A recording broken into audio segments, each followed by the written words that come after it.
삶의 터전이 무너지는 건 순식간이었지만 복구 속도는 너무나 더딥니다. 피해 규모는 큰데 인력과 장비는 너무나 부족한 건데요.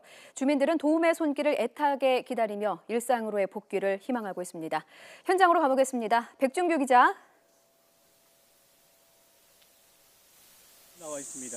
예, 지금 다시 한번 말씀드리겠습니다. 음성 연결이 원활하지 못했습니다. 지금 복구 작업이 진행되고는 있습니다만 피해가 너무 커서 시간이 많이 필요하다는데 그곳 상황 전해주시죠.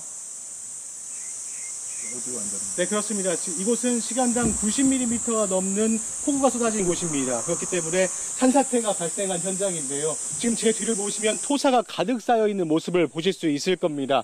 네, 이곳이 지금 차량이 지나는 원래 길이었는데요. 사람과 차량이 지나는 길이었는데 아스팔트 덩어리가 있습니다. 아스팔트 덩어리가 완전히 깨져버렸습니다.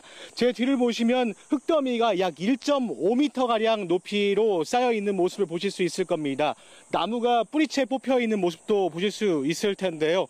네, 이쪽을 보시겠습니다. 건물인데요. 이곳은 음식점과 카페로 사용하던 건물입니다. 토사가 흘러내리면서 이처럼 폐허가 돼버린 모습을 보실 수 있을 겁니다. 유리창도 완전히 깨져버렸고요. 깨진 유리창 사이로 토사가 흘러내리면서 건물 안에도 흙더미가 가득 쌓여 있습니다. 지금 이곳에는 산사태 취약지역 안내문이 있습니다. 하지만 이곳에는 취약지역이긴 하지만 어떠한 조치도 없었던 것으로 확인되고 있습니다. 네, 건물 내부에서 사용되고 있던 집기류 등도 이처럼 토사와 함께 흘러내려와서 넓어져 있는 모습을 보실 수 있을 겁니다. 네, 이곳 역시 지금 나무가 약 10m가량 되는 높이의 나무인데요. 이 나무 역시 뿌리채 뽑혔습니다. 이곳에는 오늘 군 병력까지 투입돼서 약 6시간 동안 복구 작업이 진행됐습니다. 하지만 아직도 이렇게 많은 양의 토사가 흘러내린 모습을 보실 수 있을 건데요. 최소 복구 작업이 끝나기까지는 2, 3일 정도 소요될 것으로 보이고 있습니다. 이곳뿐만 아니라 주변에는 이처럼 산사태가 발생해서 막힌 길들이 많습니다.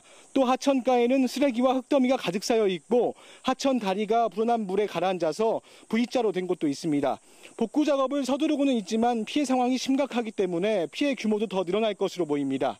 마을 주민들은 하루빨리 피해가 복구되기를 바라는 간절한 마음으로 복구 작업을 지켜보고 있습니다.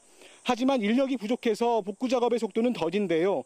청주 도심은 복구 작업이 어느 정도 이루어졌지만 도심 외곽 지역은 이처럼 복구가 늦어지고 있습니다. 이곳 청주는 여전히 도움의 손길이 필요한 모습입니다.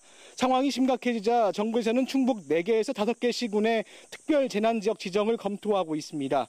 복구 작업도 조금씩 이루어지고 있지만 도심 외곽 지역이 워낙 넓어서 완전한 복구에는 상당한 시간이 걸릴 것으로 보입니다.